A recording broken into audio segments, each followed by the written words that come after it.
Vampire Hunter D Bloodlust is a sequel to Vampire Hunter D.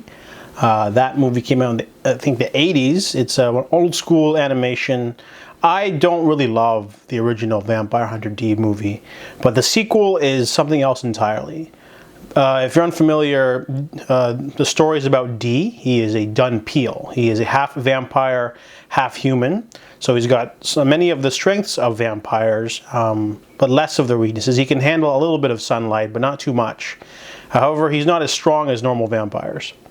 He has his trusty horse, the parasite in his hand, and he is a bounty hunter. So he goes around rescuing people or killing people or doing whatever for money. He's not unlike other famous half monster heroes that go on adventures like Claire from Claymore or The Witcher, Geralt of Rivia.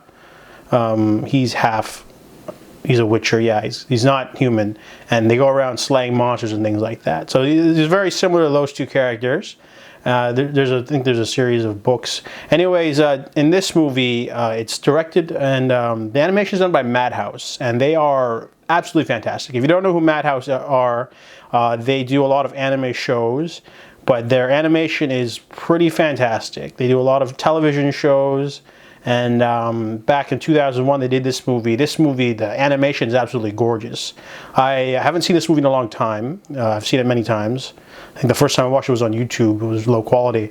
But then I was able to track down a DVD copy, and man, the animation is simply gorgeous. I mean, every frame looks like a cover of if you were to buy a manga and like the first one page is colored, it looks like that, but everything moves because the animation is just out of this world. I mean, so much detail goes into the capes, to the faces, to the shadow, and then there's a full-on animated film, so it's like an hour and like 30-40 minutes, and that's just the animation. Like any movie can have really good animation, but also the movie itself is actually really well done. I consider it one of my favorite horror films.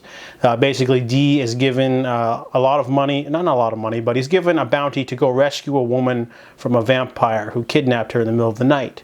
So as he's tracking down this phantom carriage, he gets slowed down by a team of mercenaries. They are like half humanoid, half monster-like creatures that are hired to protect the girl and the vampire.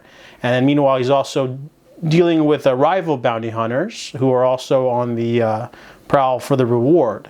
So there's a lot of twists and turns in this movie, and ridiculously amazing, gorgeous animated action sequences. Very creepy, gothic. Like there's a woman who can like morph into solid objects, but not like Shadowcat, but like she becomes part of it. So she'll become part of a brick wall and disappear into, or part of a tree, and then she'll go up the tree. Or, you know, you got this guy who can go into shadows and he can stab people through shadows. And then there's all sorts of ghoulish creatures, and there's a lot of world building.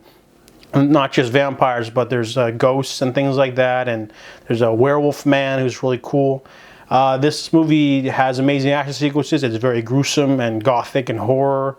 It's probably one of the finest animated films, but also one of the finest horror films and action stories. And I really liked this movie. It's I remember it captured my heart, just the way the story's told. It's a simple story of, it's almost like Romeo and Juliet meets like Dracula. It's very old school romantic style horror, you know, like the vampire picking you up and taking you away, you know, carrying you bride style. Very haunting movie. Vampire Hunter D Bloodlust is a showcase of what animation can do just in general. Like, you wouldn't be able to do this movie like live action for one thing, but it's also a really good movie on its own right too. So that's why Vampire Hunter D Bloodlust is one of my favorite films.